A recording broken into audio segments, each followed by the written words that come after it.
know, it's going to go onto my computer, and I'll just be posting it in my Facebook group, and just a couple of Facebook groups that are you know, about the topic of pain.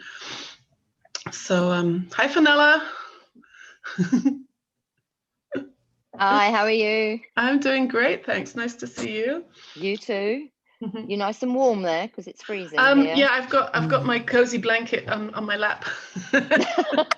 It's actually been pretty warm, but they say we're gonna have snow next week. I don't know if it's true, but join the club. We'll see. We'll see. Yeah. We've had over 30 inches of snow. Who's saying? Oh, Donna, you 30 Wow. inches? Wow. Yeah, we had a big storm last week, and now it just keeps on, like every other day. It's like 2 inches here, 2 inches there. So now we're over 30. It's crazy. Wow. I'm jealous. Yeah, me. Hi, Nick. I didn't see you there. Oh yeah, you know each other. Okay, well, I think, and Maggie's reading the book. That's so cute. No, I don't want to disturb you. Tell me what you were reading. Yeah, I hear that's a good book. Very interesting. That's funny. Yeah. Okay, so I'm guessing I'm going to get started. Thank you so much, guys, everyone, for showing up. It's a real pleasure and honor to be speaking to you guys, because a lot of you, I see you posting in my group or in other pain groups, and you know, to get a chance to speak to you is it really is an honor and a privilege. And so I really appreciate you showing up. Otherwise, I'd have been just sitting here on my own. I did a poll in my group, and I put up some questions. So I'm going to try and answer those questions. There are also some additional ones. So I may not have time to get to all of them. But I think what I'm going to share is probably going to cover a lot of stuff. And like, if it doesn't get covered, what you want to know, you want to hear, feel free to message me or send me an email, and I'd be happy to connect with you and give you. Israel is ook aan het streamstoppen. Sie merken, dass das irgendwie. I can hear somebody. Yep. Okay, I'm going to ignore that. But maybe if everybody could mute themselves now, and then that way we won't get any interference. I love questions. So if I'm going to do my best to answer the questions that were posted in the group, and then if we have time, then if anybody wants some clarification or wants to ask something else, then I'd be happy to try and do that if we have time. So so in the poll that I had in the group, the top 3 questions were, the first one is, how come I get that everything is thought except my pain? So I'm guessing most people here have experienced chronic pain to some degree or at some point, or know someone who has. So this is a question that comes up quite a lot. That in the understanding of the 3 principles, we often say that we're feeling our thinking, that we live in a thought-created world. And so in that understanding, I've kind of come to see, you know, more and more and more as I kind of get a deeper understanding of this, is that if we're 100% of the time living in a thought-created world, that means there's no % of the time that I'm not, right? There is no exception. And yet when most of us come around this new understanding, this new development in understanding how experience works, we all have a yeah, but. You know, everybody has a yeah, but. I had one for sure. And my yeah, but was hormones. I couldn't understand how that could be thinking, because, you know, hormones are inside of me. For sometimes people, they yeah, but it could be, you know, finances. Like, for example, if you're unemployed and you've got to feed your family, you can't tell me that's thinking, right? I need money. Or for some people, it's being lonely, or it could be, it could be a health thing. It could be a family member who's in difficulty. And we all have our blind spots, you know, and exceptions. And as you get more deeper into this understanding, those blind spots and exceptions start to hopefully fade and disappear, and we start seeing that there are no exceptions, and that this rule that I say rule, it's like it's a principle that we are living in a thought-created world 100% of the time. So in the world of chronic pain, that obviously comes up as an exception. You know, I get it's my thinking. Like I get it's my thinking about my neighbor or that family member who drives me crazy. I know it's just my thinking, but pain is real. You know, I'm actually feeling that pain. And so when I'm working with people and talking to my clients, the first thing I would say to them is the pain is real. You're not imagining it. It actually is a physical sensation that's actually happening. And I'm sure most of you know that there's two kinds of pain. There's acute pain, which is an immediate, injury, a fracture, a burn, a surgery maybe. And then there's chronic pain, and chronic pain is usually described as pain that's gone longer than 3 months.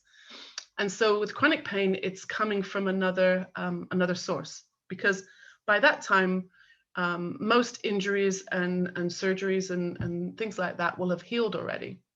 So under normal circumstances. So if something else is causing the pain, did my Zoom just freeze? Oh, there we're back again.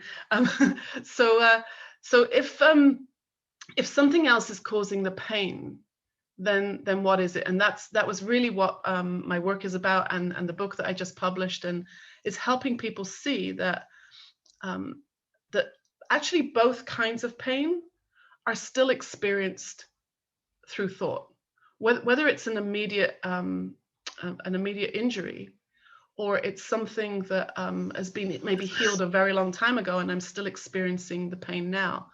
I'm still experiencing it through thought, because pain actually has no substance. And I know that's a hard thing to kind of get your head around when you're hurting, especially. But the way I started to understand that is, for example, phantom limb pain. I often use that example that if someone can have pain or an itch even in a limb that doesn't exist anymore, then it can't be happening in that limb that's missing. It can only ever actually be happening in the brain, which is creating thoughts through the mind. So when we get caught up in thinking, like to answer the question, that if everything else is thought except my pain, what's happened is I've fallen into the illusion that there's an exception. And it's so understandable. And it's, like we often say, it's an innocent misunderstanding that that when I fall into the illusion of thought, it's like I'm seeing something as real. And so once I start seeing something as real, then I have to do something about it. And then that's when we start getting really busy with all the techniques and all the methods. And then we start Googling and researching and rushing from that practitioner to this practitioner to that doctor to that specialist. And the more we do that, we often start creating more stress in our bodies, and the pain is going to feel worse and seem more real. And so that is kind of contributing to the experience. So when I kind of was able to step back and observe my thoughts about my pain in the same way I was able to see my thoughts about, I don't know, being hungry or what I'm going to do tomorrow, that all thought is neutral until I have a reaction to it, then it started, my relationship to pain got a lot easier. Now, this is kind of easy for me to say because my chronic pain had already gone away when I came across the principle. So I know some people here have kind of had more of a direct relationship with that. So they somebody is, if anybody's listening and wants to chip in on this one, I'd be happy to hear what anybody has to say. But I'm thinking that it's usually when I fall for the illusion that thought is real. I mean, that's really my understanding of it in this moment. Does anybody want to add anything or ask a more of a question? You can unmute yourself. And Donna, did you want to say something? She's going to unmute herself. Yep. I can't. No, hold on. Can I unmute you? Let's see. I got it. I got There it. you go. Hi. Okay. Hi. I'm doing it on my iPad today, which is different than what I usually do. So I couldn't. So yeah, so I understand your point. So you came across the 3 principles really when you were out of pain. And just from what I understand with your story, though, isn't when you started becoming out of pain when you just kind of just let it go and started enjoying your life no matter how you felt? Yeah, that really was a big part of it, because that when the thought is when I'm caught up in that thinking, like when I would have a pain flare up, my immediate thoughts were, oh my gosh, here we go again. It's like, is it ever going to go away? And then I'd be grabbing the ice or the heat pack, or calling the chiropractor, getting the yoga mat out so I can lie on the floor, and I had a whole routine going, and my thinking would like start escalating and panicking, which was then making my my nervous system even more revved up and on fire, and making it probably last even longer. And my teacher, Dr. Bill Pettit, I remember him speaking one time, and what really jumped out of me is when he said, if we're in a lower state of mind, we're going to feel pain at much more intensity than someone's who's in a better place. And so the example that's been coming to me a lot recently is just something as simple as stubbing your toe. Is that if you stub your toe when you're in a bad mood and you've got the flu and you're just like, you feel wretched. If I stub my toe in that frame of mind, I'm gonna just be cursing, and I'm gonna blame somebody and just shouting, and my experience of it is going to be really painful. Whereas if I were running to the door because the pizza delivery guy's here, and I stub my toe, I mean, I might notice, but I'm not going to experience it to the same degree. And there's possibly the same tissue damage to my toe, but because of my state of mind, my experience of it is going to be completely different. So I think when I started seeing that, when I didn't get involved and I didn't get tangled up in the drama of it, then my experience of pain that I've had since then, which has thank God been minor, changes everything. Yeah. Right. And when you say you didn't get involved, I mean, I'm assuming you're just basically saying that you were indifferent to it. You were just like, you knew it was there and you just put it was in a place in your brain that it was just like, okay, like whatever. Is that basically? Yeah. Now, the only time I've really done that was I had just over a year ago, I had an emergency surgery on my leg, which was horrendous pain because they told me that they gave me anesthetic. I saw her inject, some local anesthetic into my leg, but then she started cutting straight away. I had a cyst that had abscessed, so they had to drain it, and I screamed, so. And I knew she had to keep going to get this icky stuff out of my leg, and the pain really was too much for me. I mean, I think I have a pretty high pain threshold considering what I've gone through, but and I remember lying there on the gurney thinking, this is too much. And I actually, I don't know how else to say it, but I actually did flip it into another part of my brain, like, and I now think of that part of my brain as, or that part of my experience as a safe place, what we sometimes call a quiet mind, that you can actually have a quiet mind in the middle of chaos, in the middle of like that kind of drama. And so I now know that that's there all the time. Now, thank God I don't, it's rare to experience that kind of intensity of pain.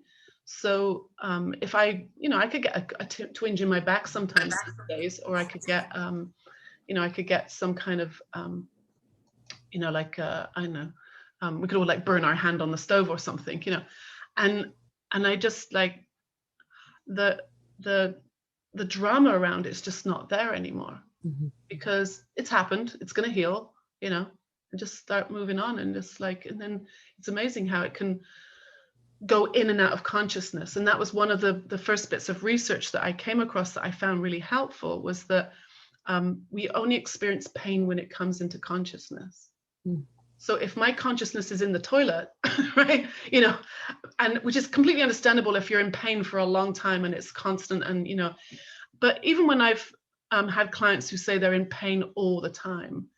When we get honest and we kind of like get a bit more clear about how our minds work, people start seeing that it's not actually all the time, you know, and it's because it goes in and out of consciousness, because when we're, you know, like, I don't know, you could be watching a movie and even if it's for a few split seconds, you know, it feels like it's gone away, or it didn't feel like it go away, but you just weren't thinking about it. Then where was it, right? And so, you know, that's why my teacher Bill Pettit will say, like, either we're in our thoughts or we're in our lives, you know. And when I'm up in my thoughts and I'm worrying about it and thinking, like, you know, is it ever going to go away, and is like, why is it still here, and you know, I've done all this work and I still have all this pain, then I'm up in my thoughts about the pain. Whereas when I can like see that at any moment I can pop out of those thoughts, you know, that they are just fluid and flowing through my mind, then my experience of pain can really change, you know. And so as it changes and calms down, then that's sending a message to my nervous system that I'm safe. And the more safe messages that my nervous system is getting, then the more it doesn't need to send me that kind of alarm bell anymore. And I think that's what happened for me, is that the more I had insights into how the mind works, that my mind started just relaxing a little bit, just getting a little bit more flexible and a little less rigid. And you know, with pretty much everything I was seeing and doing, that my nervous system started getting the message that that I just didn't need that kind of message anymore. In fact, what I've been seeing recently is now I'm going to use the word mind because that's, you know, one of the three principles, but you can, Sid Banks referred to mind as the intelligence of the universe. And you could use the word God or source of everything, a higher power, doesn't really matter what you describe that. I see now that power, that loving force is getting my attention through blessings rather than through drama, right? Because now that my thinking's calmed down, like these like amazing things are happening, like, you know, like just what's happening right now. I have so much gratitude for the life I've been given. And that's getting my attention now, instead of it needing to be the kind of pain that would rush me to the emergency room, you know. So I hope that answers, that gives a bit more clarity. Yeah. Thank you. Does anybody else want to ask or say anything about that question before Could I say something? Yeah, Herb, please. Yeah. But by the way, Herb, can I introduce you? This is our friend Herb, and Herb knew Sid Banks, so it's a real honor to have him here, and I really would love to hear what you have to say. Thank you. Yeah, it's a really relevant question. I'm going to give it what I had this severe cancer come into me, and I've never been sick, and I've never had too much pain and all this stuff. And what I noticed, what Sean is pointing towards is correct, is that I started to think of myself as sick. And that was starting to really, like, I am a naturally happy guy. And even before Sid Banks, I just like to be happy. But after Sid, of course, I started to experience the spiritual reality of life on a deeper level. And so when I got heavy and starting to, every day, my thoughts would creep in a little bit more. You're diseased, and a little bit more without me noticing it. See, I wasn't aware of it. I started to get heavier, and I went down to the beach, and I just was looking at nature and stuff, and then all of a sudden it hit me. I don't like being depressed or heavy. I can't live that way. I can't be hairy. And so in that moment, there was changed thought. All of a sudden, I saw the truth. And I didn't pretend about the cancer. I didn't talk to people without avoiding the talk, but I simply realized that my attitude to life was being affected by this. And to be honest, it became the most beautiful experience of my life. I know it sounds crazy, but I loved having cancer. It was so invigorating and so enjoyable because I knew nothing about my body. You guys know so much more. I knew nothing about this being sick and hearing people talk about it all the time. But it turns out, as an observer, or what you call inside, it looks different. And you don't blame, and you don't get caught up, and you don't get caught up in people wanting to talk. I tell people a beautiful story, and that's good for about 30 seconds. I tell them a miserable story. Oh, that's something to get your teeth into, and they would talk about that. And I'm telling you, it was so rewarding to go through this cancer because I changed my mind about how the cancer was there and all the stuff. I could die, but it was just an illusion of how I am dealing with it, how I am feeling it. And I loved it. I loved it. Now, I don't recommend it as a path of but that when you can't go into observing from an intellectual perspective, Donna. It's impossible. It has to be, oh, right.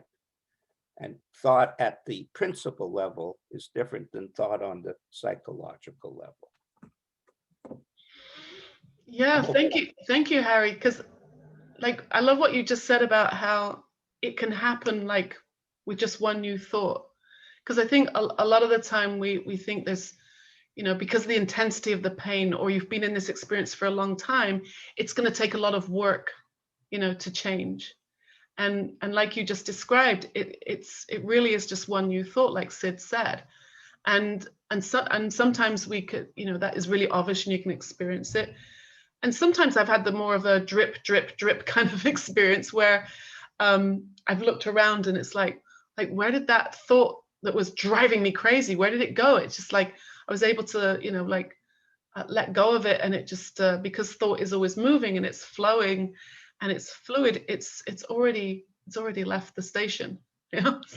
So thank you for sharing that. So does anybody else want to share or say something before? Yeah. Nayel had her hand up for a while. I don't know if she still wants to ask something, but she had her hand up. Who's that? Nayel, do you still want to, I don't know if I'm saying your name right. Do you still want to ask something?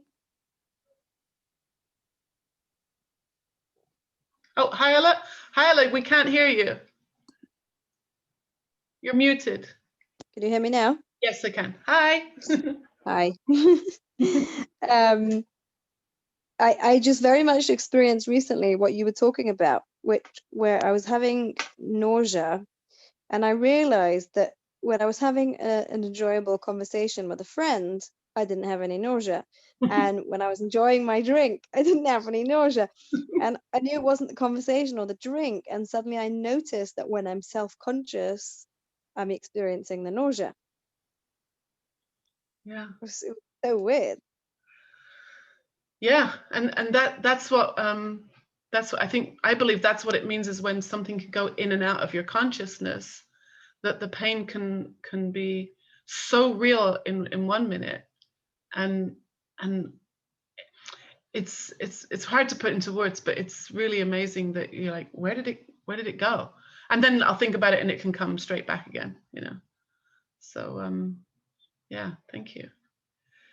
So I'm looking at the next question, and we've kind of covered it a little bit. It says, how will the 3 principles help my pain? Well, hopefully that's what we've been talking about. But I just want to talk briefly about that then. But one of the things I also find difficult to explain sometimes is that the 3 principles are not a cure for pain. I know that I talk about it a lot with pain, but the principles are really a universal understanding of how all psychological functioning works and how everything in the universe works. They really are principles that are underlying everything we do and everything we understand. And I have colleagues who work in all different kind of areas in the human experience. From like Herb works with people with addictions, I know, and there are people who work in prisons and people who work in family therapy, in business stuff like media, corporation type situations. You know, helping people with sales management. There are people who work in universities and big organizations like the UN and the Mayo Clinic, and these principles are really how everything works. So I don't know if you're familiar with the phrase, all boats rise with the tide. So once you start understanding how the mechanism of experience works, I personally started noticing that my relationships got better.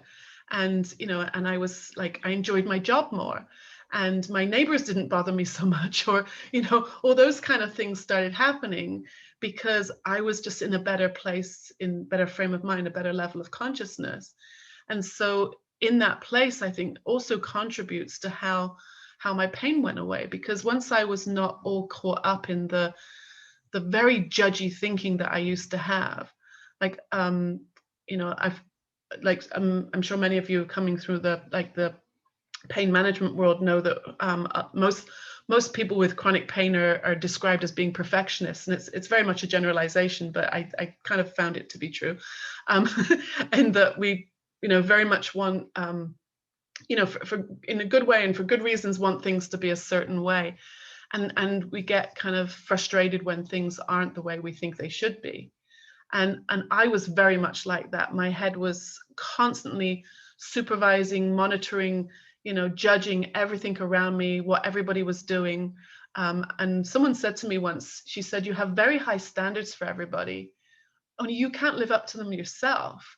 And I'm like, you know, and I was very, very good at the eye rolling and the tutting, and, you know, so someone told me once that my silence was deafening.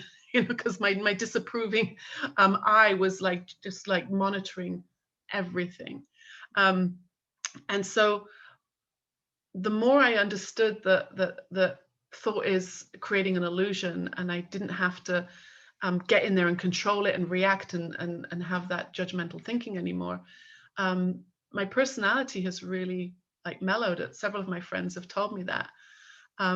Which, like I've said before, is like I thought I was a bit insulted at first, because was I really such a witch before? but I think now I'm very grateful for that, because it's, you know, like I was saying with Donna, it sends a message to my nervous system that I'm safe, because if I'm judging everything all the time, then I'm clearly saying that something's wrong. And if something's wrong, that's going to send a message to my brain and then to my body that there's danger, that I'm not safe.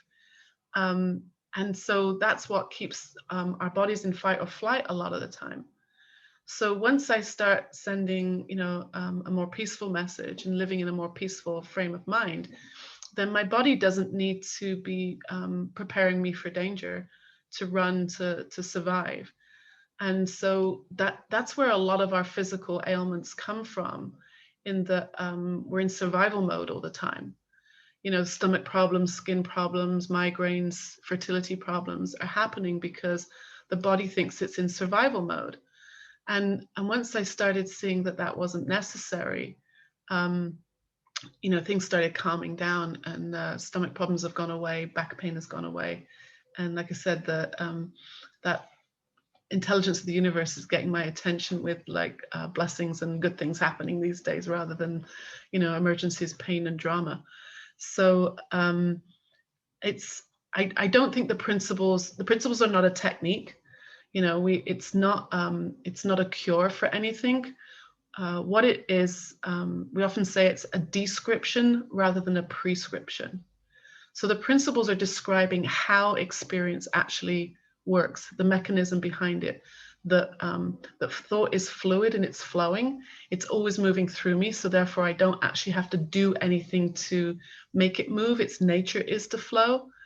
And so that painful thought, that hurt feeling is already moved on.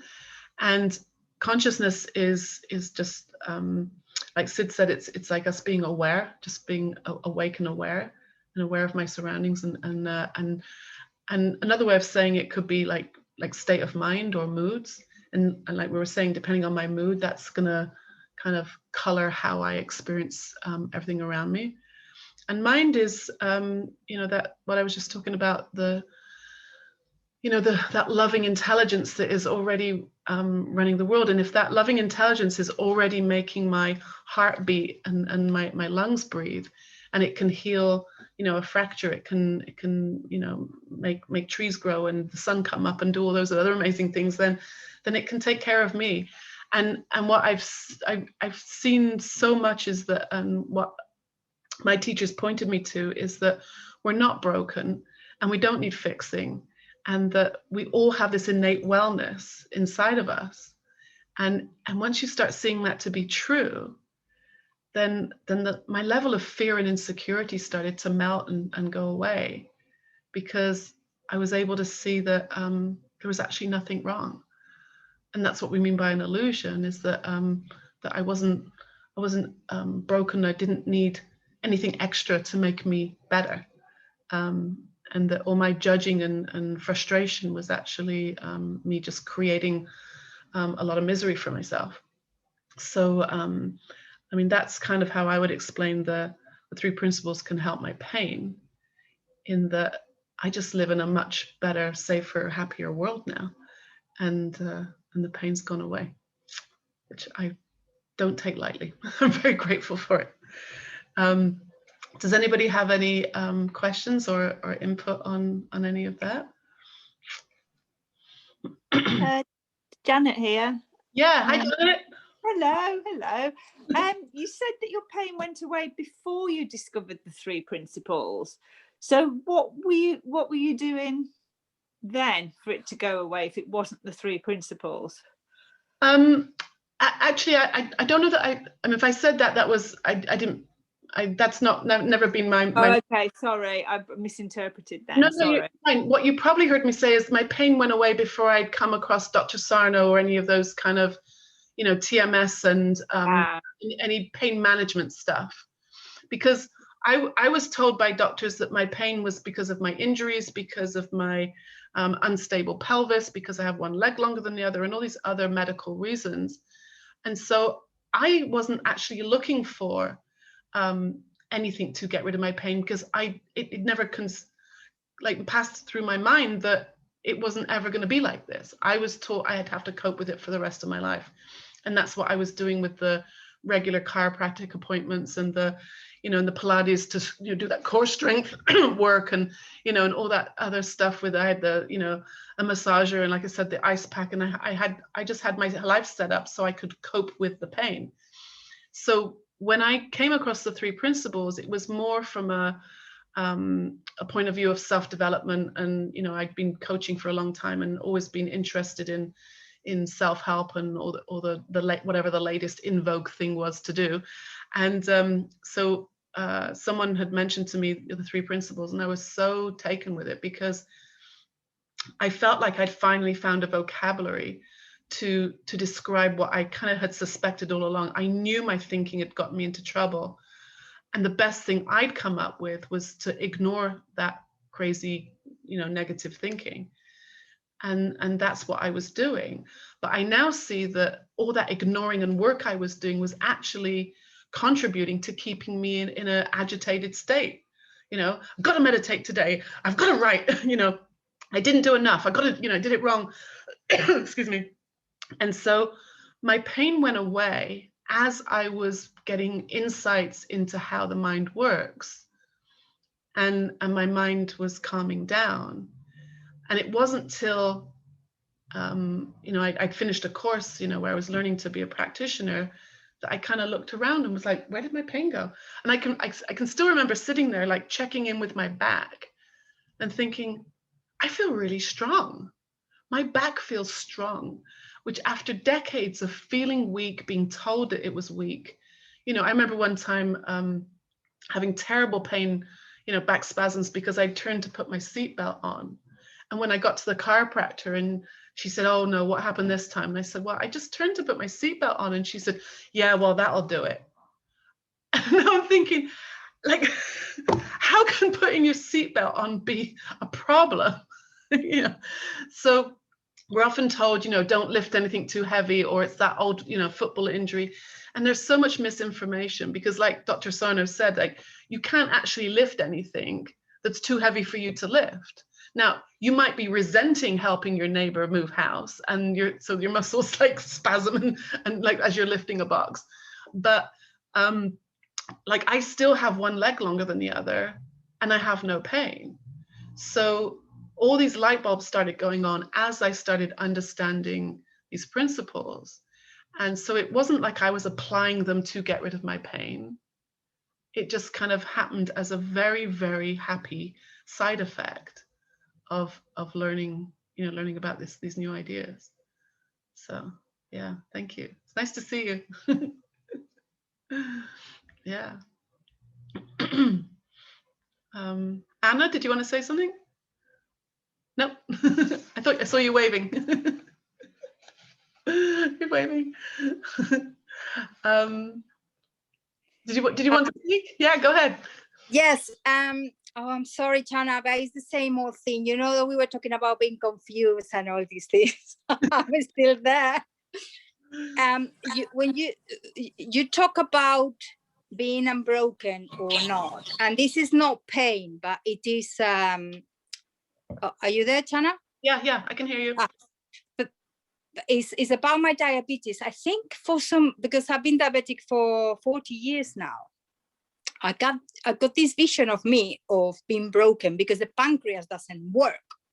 You know what I mean? And it's really difficult to shift the perception of that, of me not being broken. I mean, I deal with diabetes. I'm dealing with diabetes much, much more better through the 3 principles. And I'm so grateful for that. But is that image that is still got in my head somehow? You know, what can you say about that? Sure. Thank you for bringing that up. What's come to me is when we say we're not broken, what I understand by that is that the me deep inside of me, that essence, that soul, that part of me that, you know, however you understand, you know, the spiritual, I was about to say the spiritual part of a person, but that's like talking about the wet part of the ocean. We are that spiritual being, and Sid Banks, I think he actually wrote that the body is a metaphor.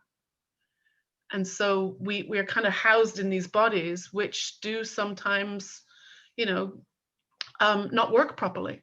You know, and diabetes is a good example of that. And I'm so sorry that, you know, it's still there. And as we get older, there are going to be, you know, bodies break down. You know, we're all going to, you know, some more than others, be dealing with different things where the body might not be functioning properly. But the me inside, that's never broken, my spirit. And what I can tell you is when you know, as you know, I was, you know, mugged a few times, and the middle one, which was the most violent, where 3 men jumped me out of the dark and slammed me on the ground and started beating me. I actually had an out-of-body experience. And for the longest time, if I described it, I would describe myself as being up in a tree, like a cat looking down, you know, about 30 foot in the air. And I could actually see them beating me, which is a very common reaction when someone's going through a trauma like that. And then after about 10 years, when I would think about it, I started remembering myself actually being deep inside of me. And it was kind of like, if you think of like a beach ball that's kind of full of air, if you were to be able to find the most central point of that beach ball, that's what I felt like. I felt like that was me. And I could kind of feel them, you know, moving my body around by the kicking and the punching. But I felt almost like a tree, you know, being blown in the gale. You know, there's a tree is, you know, strong roots into the ground, hopefully, right, in most trees. And you know, and the wind is just blowing you around. So no matter what they were doing on the outside, they couldn't actually hurt me. You know, the me that's like eternal was just like, was safe inside. Now, I didn't understand that at the time. And when if I think about it now, I think they're both true. because, you know, when you get spooky about it, that I could be up here watching and deep inside at the same time, because in that kind of weird reality, they're like, the laws don't apply. And I have no idea what I'm saying right now, but it's another way of saying it is like, if say you're watching a movie and you get so caught up in the movie that you forget that you're sitting on an airplane or sitting in the cinema, or that your dog is sitting next to you on the sofa, then where are you? Right? Where were you when you forgot where you were and you were so caught up in the movie? So that's the part of me that's not broken. And so once I start seeing that part of me is safe and is surrounded by love and intelligence, and that's my innate wisdom and my innate well-being, then when the body kind of, I don't know, lets us down or gets messed up or isn't functioning properly, to me it kind of like it kind of takes the fear out of it now. That it's just like as if your car breaks down, you just, you got to get, it's annoying, it's inconvenient, I've got to get it fixed. And the the other thing I wanted to say about that is I had when I was a teacher, I was a school teacher for 5 years, and I had a student who was in a wheelchair. She was, I'm not sure if it was, I don't actually know what the diagnosis was, but she was very restricted in her movement. She could barely move her fingers, and she had a breathing tube, so she could speak, but it was hard to understand her. She had 24-hour nursing, but her mind was very clear. She had total clarity. She was just held in this very, very rigid body that was needed 24-hour nursing and was in a wheelchair the whole time. And after I wrote my first book and she read it, she sent me a message on Facebook and she said, you know what, people often think that my problem is physical. She said, it's not, it's my thinking just like everybody else. And I was like, oh my gosh. I asked her permission to repeat that story, and I put it in my new book. And to me, that's such a profound insight to see that we are not our bodies, that we're, and so because we're not our bodies, we are that part that can never be broken. Yeah. So I hope that. Yeah. Thank you. Mm-hmm. Could I add something? Yeah, please, Harry. Yeah. One of the interesting, it's just brought this to life, coming to this beautiful feeling and that Chana took us to. Sid had a lot of pain. He had passing of he had kidney problems and gallbladder and a lot of other stuff. And in those days we were not really tied to the physical world. We were all broke, and we were primarily looking for spiritual understandings. That was one of the unique qualities of Salt Spring, rather than being tied to the physical world. And we were young, so we were, and so every time Sid would go through extreme pain, which he didn't like at all, and he didn't take it so well, like, he always came out much deeper, much wiser. He always had tremendous wisdom come from going through the experience. And that's what he was teaching us, is whatever was coming into us, whether you're diabetic or what, it's a spiritual experience that will bring you more wisdom. And when Chana was talking about how she has changed, and I knew her before, not very well, but I was amazed at how much she has changed. She's so much lighter. She's so much more inside and so much wiser. She's almost like a whole new person. What came to me is the purpose of the principles is not to relieve pain or to stop addiction. The purpose of the principles is to be a better human being. When you become a better human being, you don't have any problems with comparisons. And that's they guide you intuitively to become a better human being. And I love that part about them more than anything, because that's what I want. I want to be a better dad to my kids. a better friend, a better helper.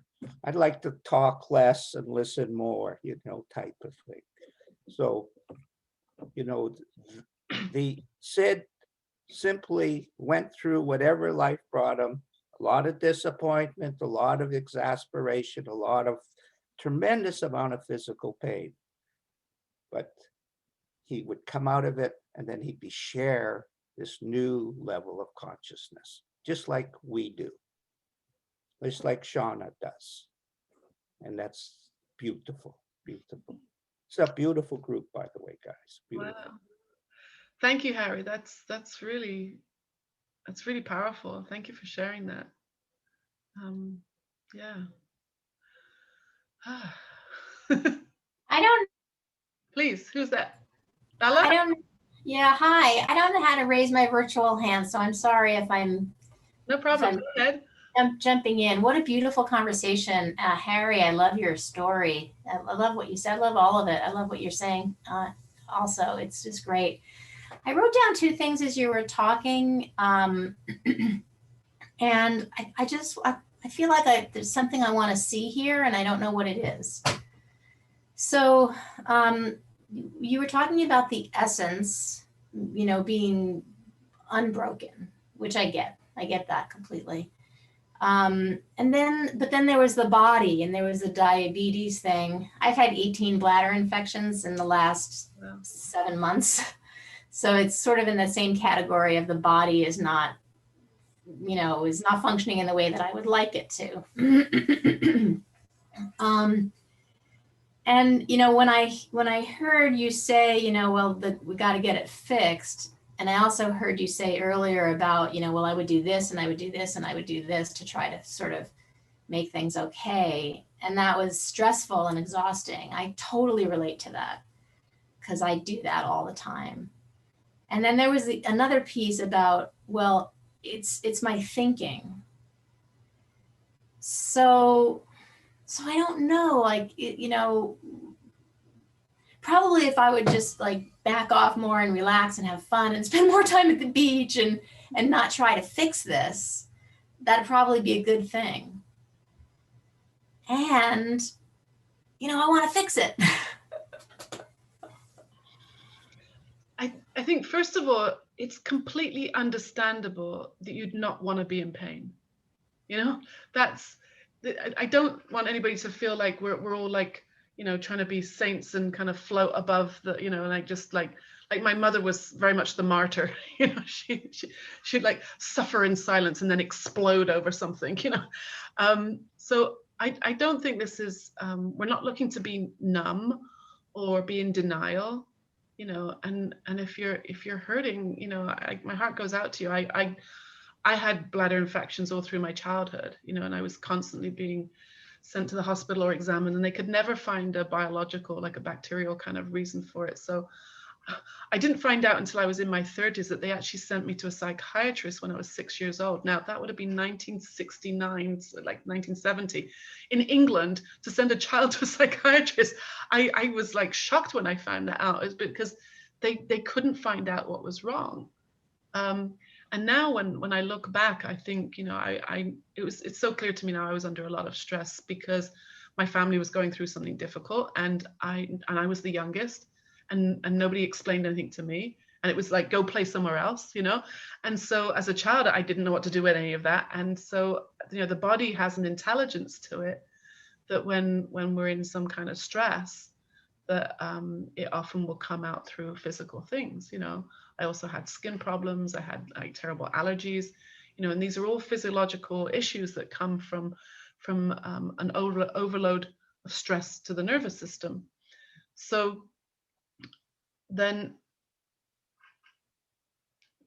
I'm just trying to go back to your original question. So if you're asking, you know, there's that part of me that's not broken, and what I found is the more I can look in that direction, you know, that I'm pointed to the like Harry said, like the good feeling, you know, because the only time I ever went for like professional help when as an adult after I was mugged that second time, and my family doctor sent me to the psychiatrist at the local hospital. And it took me several panic attacks just to get there, you know, and then sitting in front of this psychiatrist, and all she could do was ask me to talk about how I felt about what had happened, and then to describe what had happened. And then I only went twice, maybe 3 times, because I couldn't understand why she wasn't telling me how to fix it, you know, because I thought I can relive it at home really well. You know, I wanted her to show me how to not do that. And so I would always, there was only 2 appointments, but I would leave them feeling more miserable than when I walked in. So my intuition based on that experience is, when I'm working with people, is to not take them back to the past, because A, the past is gone, you know, and B, that talking about the past just doesn't, especially when it's trauma kind of stuff, or things that have like been very disturbing or upsetting us, even could be a resentment from yesterday. You know, that's like has a heavy feeling to it. Like Harry was saying, it feels constricted, it feels tight, it feels like hopeless. And the hopelessness has like this really like tight, heavy feeling.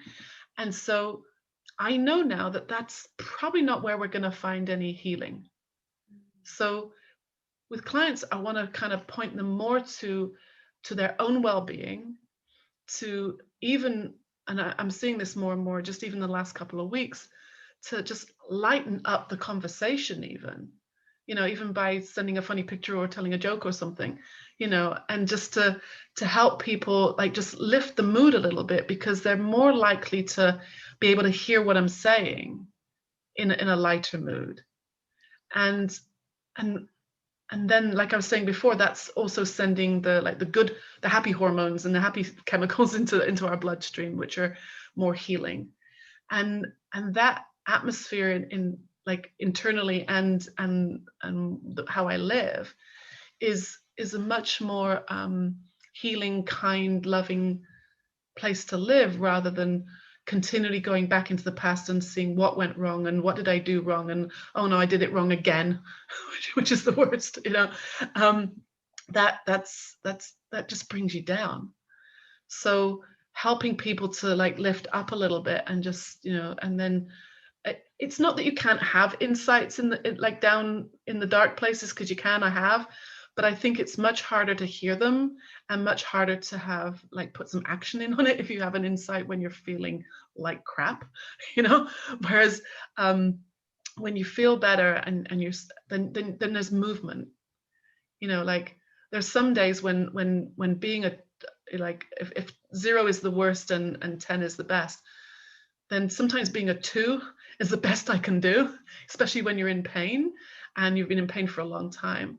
But maybe I can be the best 2 that I could be, and that will lift me up to a 2.5, right? And if I can be the best 2.5 I could be, and what does that look like? It looks like me not talking about it all the time, not Googling it all the time, you know, not focusing on it. Then maybe I can be a 3. And then if I can be a really good 3 by maybe zipping my mouth, you know, and keeping, you know, keep your hands inside the vehicle, you know, don't get into trouble. And then I could be a 3.5, and then I'm a 4, and then I'm a 5. And I've gone from being like 2, which was really not good, and I turn around and now I'm a 5, you know.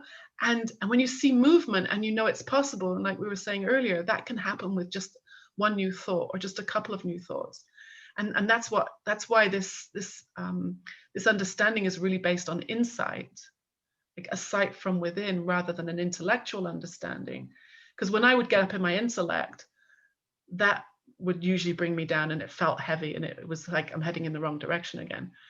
But when I can step outside of my intellect and just watch those crazy busy fix it, do it thoughts go by, then that lightness comes back, and in that better mood, that higher level of consciousness, our innate well-being just is going to bubble up, because that's its nature. It always was there. It just gotten covered up with all that other thinking. So when you've experienced that a few times and you know it's there, you start to be able to trust that and start being able to go back to that and know, even when we're in the most difficult times, that the storm is going to pass. Like all storms pass. You know, every bladder infection I ever had passed. you know, and so then that helps me not to get like involved in the drama of it, and which is going to bring me down, but instead, you know, like looking in a more healthy direction of more lightness and kindness to myself, and then you start feeling more, then things like gratitude and creativity and abundance start. It's not that they start coming in, it's they were already there, they just now can be more exposed because there's more space between the thoughts. And then I might get a bright idea, like, you know, really I should, I don't know, drink more water or slow, or take a rest or something. That because when we say there's nothing to do, it's not, you know, I do plenty all day long, but the doing I'm doing now is more productive, more efficient, more healthy than the kind of spinning my wheels doing that I was, you know, doing before. So I hope that helps and answers your question. Thank you. That was a lovely response. Thank you. You're welcome. It's helpful. Does anybody else want to say anything about what we're talking about?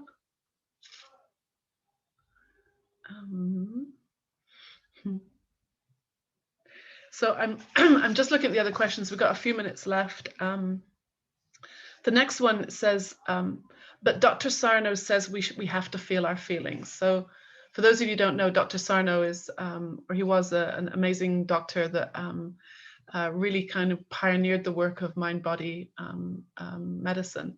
And a lot of the time we hear people say that in order to get pain-free, we have to feel our feelings. Now, if that's a practice that you're doing and it's working, I say great, that's wonderful. You know, like I've never been in the business of trying to persuade someone not to do something that is working for them. And like I said earlier, we don't want anybody to be in pain. And if you found a technique or a method that's helping you, then that's great. All I would say to add on to that is that as I went a little bit further upstream and I started understanding how the mind works, I started seeing that those practices like feel your feelings and expressive writing and all the other many modalities out there that people are directed to fix and cope with their pain, is that when they work, it's because we've relaxed a little bit. Like, you know, when I'd go to the chiropractor, I knew she was going to give me a good crunch and a good twist, and I'd be like, oh, thank God, you know. Now I've since learned that my back probably would have gotten better anyway. You know, I've had chiropractors tell me that have now like kind of progressed and seen more of a mind-body connection.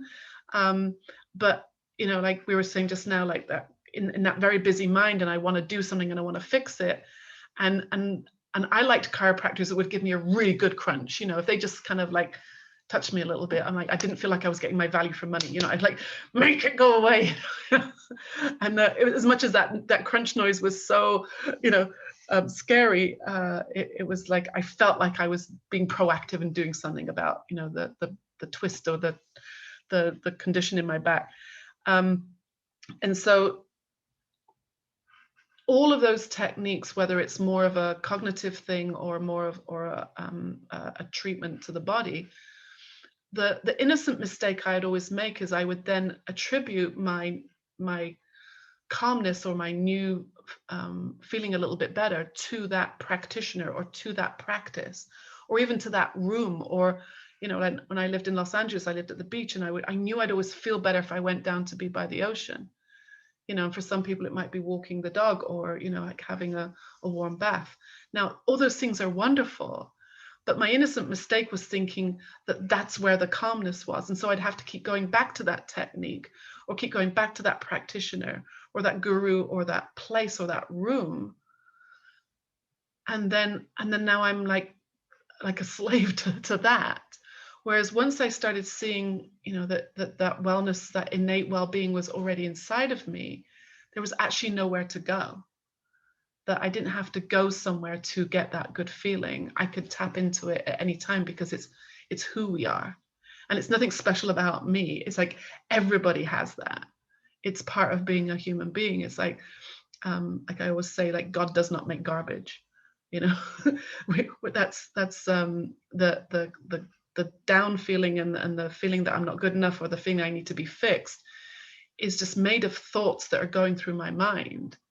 And I can still have a funky thought sometimes. I mean, I can still wake up in a bad mood. Or the other day I scared myself stiff because I smelled like a really icky smell, and I thought maybe I had a cracked pipe in the building.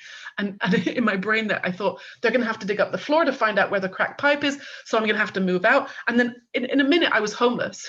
and then I caught myself, and I realized, like, in a space of, like, 60 seconds, I had gone from like waking up and feeling okay to thinking I was homeless. And I just started laughing because it was so ridiculous when I caught myself, because we're all human and we can get caught up in our thinking. When I catch myself these days, I start laughing because it's so ridiculous. Whereas in the past, when I have those kind of traumatic, catastrophizing kind of thoughts, it was the end of the world, and don't you dare make a joke when I was in that mood, because you clearly don't understand how serious the problem is and what pain I'm in. And now it's just like we were saying earlier, that being able to be more lighthearted about it and more flexible, and watching that thought flow through my mind, I've lost so much interest in most of my thinking that it doesn't really have an effect on me anymore.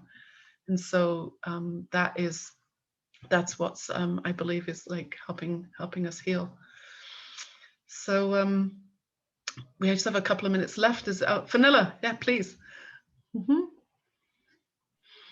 I'd never heard of Dr. Sarno, and I haven't read any of his books, but it's interesting you talk about that. He says you have to feel your thinking. I think I shared with you a couple of weeks ago how I was, interestingly, as I was reading your book, I was in a lot of pain and had a lot of thinking, and I'd actually got to the stage where I was like panicking about it.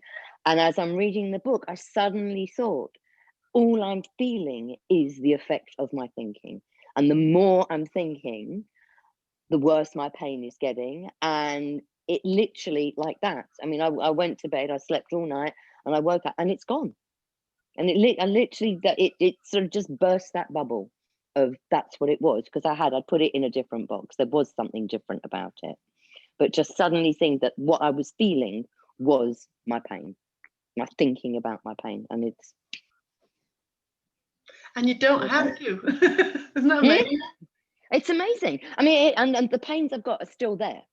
I have I've got trapped nerve, so they come and they go. But I see that if I get into it, then they're just off the scale. But I'd sort of got into that it was not going at all. I was just getting bigger and bigger and bigger and bigger. And it's now it's there, but it's not. I've got, as you say, nothing on it. I've got nothing on it, and then it disappears, and then I look back, oh, there it is, and it comes as I look, there it is, and when I don't look, it's not there. Literally. Wow, I mean, that's freedom, no? Yeah. Absolute freedom, and it's freedom for our entire lives. Our lives can be exactly the same, but feel completely different. It's, and as you say, you sort of look for things, and you think, oh, where did that go? It's like we've got it in certain situations. We've got a script. Oh, this happens. So this, there's this whole pattern of thinking. And every time I've seen those patterns of thinking, more often than not, when I find myself in the same situation, it's gone. It's like that tape has just been erased. And by doing nothing except seeing that that's what it is, that it's just made of thought, and then just disappears. It's amazing.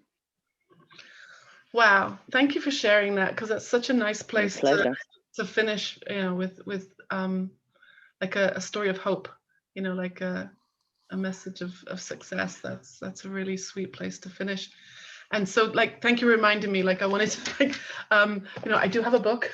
I just published this book just before just the end of December. And so it's available on Amazon. And I know some of you have come from my Facebook group. I have a Facebook group where you can post things and ask more questions. And if you have questions that we didn't get time to address, please send me an email or you can find me through my website, which is chanastudley.com. I think Pallavi, did you have something you wanted to say before we go?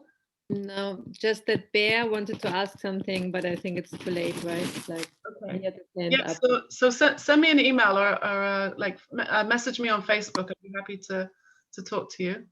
So I just want to thank everybody for coming and for asking such great questions. It's been a real treat to sit here tonight and talk with you.